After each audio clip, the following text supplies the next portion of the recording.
começar essa nossa conversa, a gente tem que, claro, partir do conceito, né? O que é serviço? Antes de eu falar das características do serviço, eu tenho que entender o conceito, afinal, o que é o serviço. Então vem aqui comigo, ó. Serviço inclui todas as atividades econômicas cujo resultado não é um simples produto físico ou construção, mas que é consumido no momento em que é gerado e oferece valor agregado em formas que constituem, em essência, os interesses daquele que o adquire, como conveniência, diversão, geração em hora oportuna, conforto ou saúde. Então, olha que conceito. Toda atividade econômica que não gera um produto físico, mas que vai oferecer valor agregado a quem o adquire.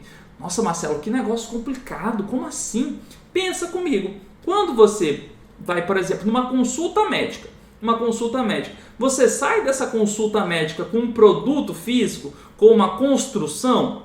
Não, né? Você não sai. Você sai com o quê? Com uma orientação médica. Você tem sim um benefício, um valor agregado. Você recebeu ali uma orientação acerca de como você deve se alimentar, talvez, né? Ou quais hábitos você vai precisar fazer, quais exames você vai precisar fazer. Mas perceba que ao final da prestação de um serviço, e uma consulta médica é uma prestação de serviço, você não tem um produto físico, você não tem algo para pegar. E o serviço ele se caracteriza por isso. Você, ao final do serviço, o prestador de serviço ele te entrega valor, mas ele não vai te entregar normalmente um produto físico, algo tangível. Outro exemplo, você vai lá no salão de beleza, botar, ó, inclusive cortei o cabelinho hoje, e aí fui lá no barbeiro, né, o cara foi e cortou meu cabelo, né, ao final da prestação do serviço, eu ganhei alguma coisa, uma construção, um produto,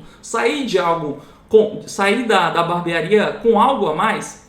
Com certeza não, pelo contrário, saí até com menos cabelo. Mas ele agregou valor. Por quê? Porque eu queria cortar meu cabelo, ele foi lá e prestou esse serviço. Então, o serviço é isso, né? É uma atividade que agrega valor a quem adquire o serviço, ou seja, quem pagou pelo serviço vai receber uma utilidade, mas ao final da prestação você não tem algo tangível, né? Você não consegue pegar. Então, é isso que caracteriza o serviço. E a partir desse conceito a gente vai detalhar, vai explicar ele bem bacana. Então, vamos aqui por partes, né? Vamos esmiuçar esse conceito a partir da análise do conceito proposto por Kotler. Olha como Kotler define o serviço.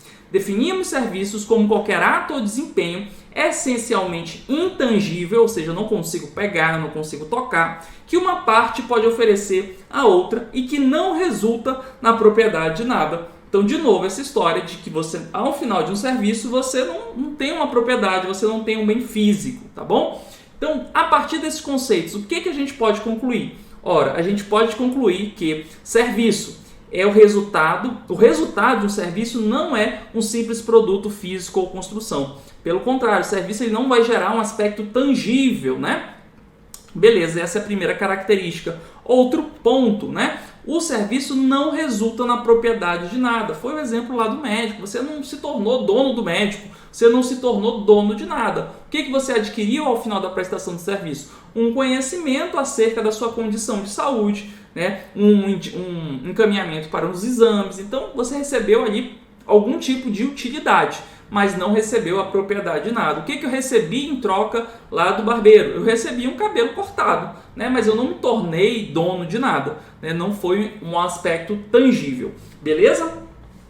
Outra característica aqui interessante sobre o serviço é que ele oferece valor agregado na forma de conveniência, diversão, geração em hora oportuna, conforto, saúde, ou seja, serviço, gente, é muito amplo, porque pode ser muita coisa. Quando eu vou, por exemplo, eu gosto bastante de comédia, né? Às vezes gosto de ir em stand-ups, em show de stand-ups. Beleza, eu vou em troca de quê? Porque eu pago lá para o comediante fazer o show, né? Porque eu estou em busca de diversão, de entretenimento. Então, é um exemplo de serviço. Eu não vou sair com propriedade de nada, é algo intangível, eu vou lá para rir, né? Então, o serviço ele pode agregar valor de diferentes formas. Pode ser saúde, se você falar de um médico.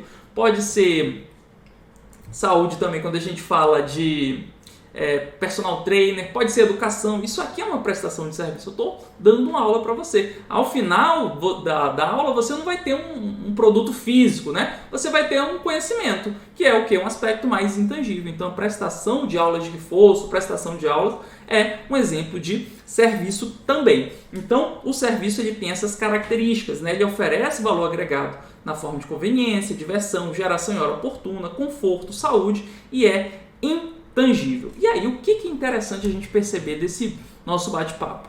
É que, não sei se você percebeu, mas nós vivemos um mundo que está sendo cada vez mais pautado por serviços. Estamos migrando de uma era baseada muito em produtos para uma era baseada em serviços, né? Como assim, Marcelo? Vem aqui comigo. Olha como as coisas estão mudando. Ó, primeiro, o que nós tínhamos antigamente, né? Você talvez é novinho, talvez nem tenha vivenciado isso, mas eu vivenciei isso, né? Nós tínhamos o CD. Então, se você queria ouvir a música, por exemplo, sei lá, Sandy Júnior, né? Minha esposa é fã da dupla Sandy Júnior, então ela tinha lá os CDs da dupla Sandy Júnior. Então, se ela queria ouvir as músicas, tinha que ir lá na loja, comprar o CDzinho, botar no tocador de CD e aí ela conseguia ouvir as músicas. Então, o que nós tínhamos? Nós tínhamos um bem, nós tínhamos um produto, né? Um aspecto físico. Beleza? Não era um serviço, CD. Mas o que hoje nós temos? Em vez de um CD, nós temos o serviço de streaming. Então, você tem os aplicativos de música. A gente teve uma migração do bem CD para um serviço de música. Você quer ouvir a música do Sandy Júnior? Quer ouvir Roberto Carlos? Quer ouvir Wesley Safadão? Não importa, você paga o serviço de assinatura e aí você não precisa mais adquirir o bem CD, beleza? É essa a lógica aqui. Mas isso não está acontecendo só no ramo musical, ele está mudando tudo, gente. Vem aqui comigo, ó. Antigamente era muito comum, e aí nem faz tanto tempo assim, as pessoas comprarem HD externo. Né? Ah, estou sem espaço no computador, o que eu faço? Ah, vou comprar aqui uma unidade de HD externo. E aí pagava uma nota no HD externo, às vezes o HD externo queimava, e aí, meu Deus, perdi os arquivos, estava naquele HD, era aquela confusão. Né? Então você tinha um bem, você comprava um bem, qual é esse bem? O HD externo, plugava e salvava os seus arquivos lá. O que está se tornando cada vez mais comum? Esquece o bem. O que você contrata agora? O serviço de armazenamento em nuvem. Contrata um Dropbox da vida, um Google Drive da vida. Né? Então, isso está cada vez mais comum.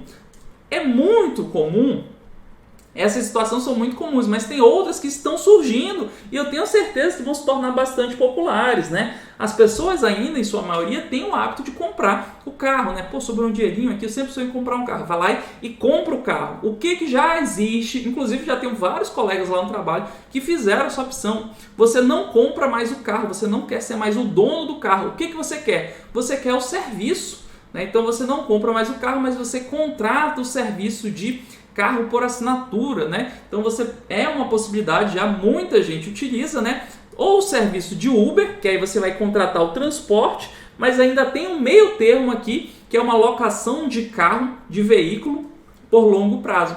Então, se você procurar aí na internet, Volkswagen, carro por locação, né? Você vai ver que tem um carro por assinatura, você paga um valor anualmente, e aí você tem o direito de usar um carro zeradinho, né? Pelo aquele ano que você contratou. E aí no ano seguinte você pode optar por renovar a assinatura ou simplesmente cancelar. Então isso está se tornando mais comum também. Livros, gente, quem não lembra? Eu adoro livros, sou apaixonado por livros. Mas o que começou a acontecer? Os livros também estão sendo substituídos por serviços de assinatura, né? Como Minha Biblioteca, o Kindle Unlimited. Então, em vez de você comprar cada livro físico aqui, você paga um serviço de assinatura e tem acesso a uma biblioteca enorme de livros. Né? E temos outros exemplos, DVD. Você substitui hoje pelo streaming, né? O serviço de streaming. Móveis, gente, já tem serviços também de locação de móveis. Então, o que eu quero que você entenda é que nós estamos mudando cada vez mais para uma economia baseada em serviços. Né? As pessoas não querem mais contratar um bem. O bem é pesado, o bem muitas vezes é difícil de você... Pô, terminei, nem uso mais esse negócio. Pô, um rolê do caramba, tenho que vender agora, ocupa espaço. Não, vamos substituir por serviço. O serviço é mais fácil, mais ágil, mais... gerenciável para o cliente também, é mais barato em geral. Quando você contrata o serviço, você tem uma opção maior, né? Pensa aí, DVD, pô, quero assistir 500 filmes, como era antes, pô, tem que comprar 500 DVDs, né? Se eu quiser ter um catálogo de filmes muito grande, tem que comprar um monte de DVD. Agora não, esquece isso, cara. Faz uma assinatura de um serviço de streaming. Então, permite, né? É muito mais flexível a servitização. Servitização, tá, gente? Esse é o termo que aparece às vezes nas obras e em concursos também. É de você incluir novos serviços, de você migrar de uma cultura ali baseada em bens para uma cultura mais baseada em serviços. E mesmo aqueles bens que existem, é muito comum você adicionar uma camada de serviços a esses bens. Então, mesmo aqueles setores ainda mais tradicionais, aqueles setores que ainda possuem aí, ainda são baseados em bens, é comum você associar camadas de serviço a um bem. Por exemplo, aqui, o que nós temos no mundo dos concursos? Você tem um livro digital, que aí seria um bem, né? É um produto, aqui tem realmente é um livro, né? Então você consegue ali manusear, pegar um livro, ainda que digital, é um bem. Beleza, só que você adiciona vários serviços a esse bem. Eu não vou te vender só o livro digital, eu vou te vender as aulas também, eu vou te vender o acesso a tirar dúvidas com o professor, eu vou te vender as mentorias, aulões de véspera, eu vou te vender um acompanhamento durante o gabarito extraoficial, eu vou te dar informações para você tomar as melhores decisões sobre o concurso, enfim. Então, mesmo aqueles setores que ainda são baseados em bens, é comum você associar uma camada de serviços adicional para aumentar o valor percebido desses bens. Então você não dá só mais o livro. Você vai ler esse livro comigo, eu vou te conversar contigo, eu vou te orientar, vou tirar suas dúvidas, vou te dizer qual a melhor estratégia para fazer a prova. Então você agrega serviços. Tá bom? E aí, você está gostando da aula? Eu espero que sim. Essa aula faz parte da formação Faixa Preta em Vendas do concurso do Banco do Brasil. Esse concurso agora, de 2022 e 2023. Na formação, eu costumo dizer que a gente tem um caminho mais rápido, o caminho mais fácil para ser aprovado no concurso do Banco do Brasil.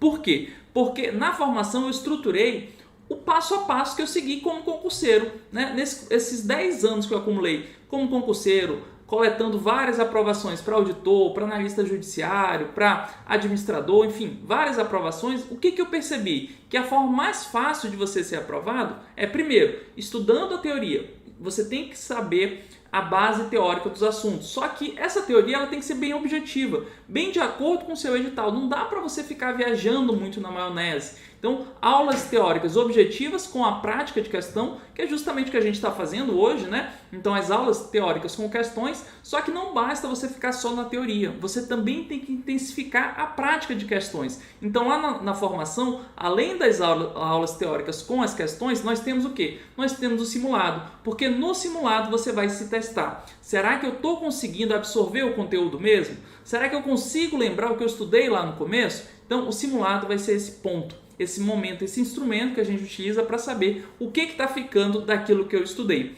Beleza, o simulado é importante, mas você também tem que fazer o quê? A revisão, né? Revisitar aquilo que você estudou. E na formação, o que a gente pensou? Eu lembrei da minha trajetória como concurseiro. Como é que eu gostava de revisar o conteúdo? Eu gostava de consolidar o conteúdo em mapas mentais, né? Os mapas mentais são um conjunto de ideias reunidas de uma forma bastante prática. Então você bota ali no mapa bem bonitão as informações centrais ali daquele assunto e aí rapidamente você consegue relembrar.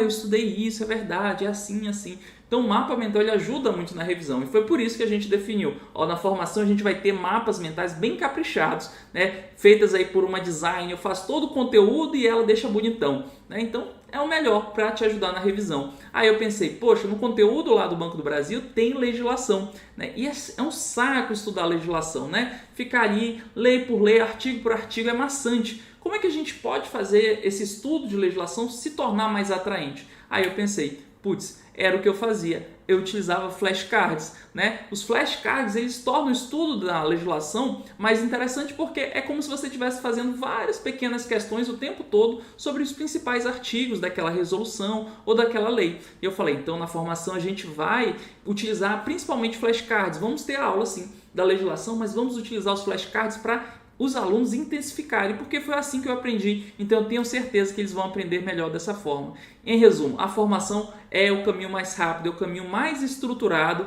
para você ser aprovado no Banco do Brasil e eu espero te ver lá, tá bom? Agora deixa de conversa, vamos voltar para a aula que eu já estou te esperando.